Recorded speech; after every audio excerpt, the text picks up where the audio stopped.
Isa sa mga may mahalagang papel sa pagbabalik ng kalayaan ng bansa mula sa diktatoryang Marcos ay ang mga militar.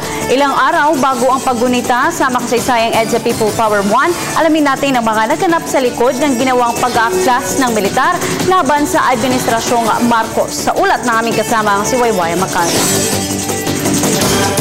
Malaki ang naging parte ng militar sa ating kasaysayan. Isa na riyan ang 1986 EDSA Revolution. Kahit ilang taon sumailalim sa batas militar, ang mga sundalo pa rin ang naging susi upang makamit natin ang kalayaang tinatamasa natin ngayon. Ika-22 ng Pebrero taong 1986 nang inihayag ni dating Defense Secretary Juan Ponce Enrile at ang dating hepe ng pulisya na si Fidel Ramos ang kanilang pag-aklas sa dating Pangulong Ferdinand Marcos. Bagamat ang dalawang opisyal ay takot bago nila ito ihayag sa publiko, ay nakakuha naman sila ng lakas ng loob sa taong bayan at maging sa simbahan. Sa kwartong ito mismo nagsimula ang pagbabago ng ating kasaysayan na kung saan dito mismo idineklara ni dating Defense Minister Juan Ponce Enrile at dating PCIMP Chief Fidel Ramos ang kanilang deklarasyon na sila ay tumitiwalag na sa Administrasyong Marcos.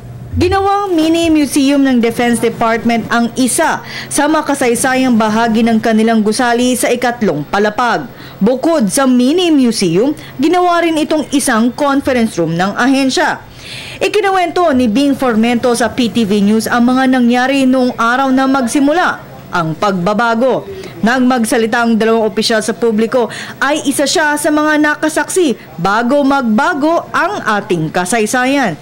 Bagamat siya ay takot at hindi alintana ang mga susunod na mangyayari, ginawa ni Formento ang kanyang mandato bilang isang mamamahayag. Wala yung pamaisip yun. Ang nasa isip mo kung mabubuhay pa ba kayo. Dahil may mga balita, bobobahin kami dito. So sa dami ng mga armed soldiers na sa paligid at yung umiikot-ikot ng mga aeroplano, helicopters, kinakabahan kayo. Kakabahan talaga kayo dahil anumang oras baka hulugan ng bomba itong Defense Department itong panahon yun, yung kanilang deklarasyon. Sa pamamagitan naman ni Manila Archbishop Jaime Cardinal Sin na suportahan ang dalawang leader, dinagsa ng mga Pilipino ang Epifanio de los Santos Avenue. Ito ang naging rason at ipinag-utos ni Marcos na ilabas sa mga kampo ang mga tangke de guerra sa EDSA. Ngunit sa dami ng tao ay hindi na umabot ang mga tangke sa Campo Aguinaldo. Ang landing vehicle tank ay isang amphibious na tangke. Ito ang klase na tangke na ginamit sa EDSA 1. Natunto ng PTV News ang isa sa mga tangkeng ginamit at isa rito ay nakadisplay na lamang sa headquarters ng Philippine Marines sa Fort Bonifacio. At isa na lamang itong historical artifacts at gabi-gabi ay binabantayan pa rin ito ng military police. Ito ang tinatawag na LBT na tangke. Ito ang tangkeng hinarang ng mga sibilyan noong kasagsagan ng EDSA 1. Ayon sa Philippine Marines, tanging sila lamang ang hindi tumiwalag noon. Kaya naman ang mga tangke nila ang natirang nakadeploy sa EDSA. Anila hindi dahil sang-ayon sila noong panahon ng Rehimen Marcos. Bagkus, nais lang nilang ipakita na sila'y tapat sa kanilang mandato at sa konstitusyon. Si Retired General Restituto Aguilar naman ikinuwento ang ilang pangyayari sa loob ng Campo Aguinaldo bago nagsimula ang pagbabago. Ilang araw bago ihiyag ni Ramos at Enrile ang kanilang pagkakatiwalag sa Administrasyong Marcos, ay nakita niya na lumapag sa grandstand ang isang puting helicopter na pagmamay-ari ni Enrile at nagbaba ng ilang sako na may laman ng mga baril.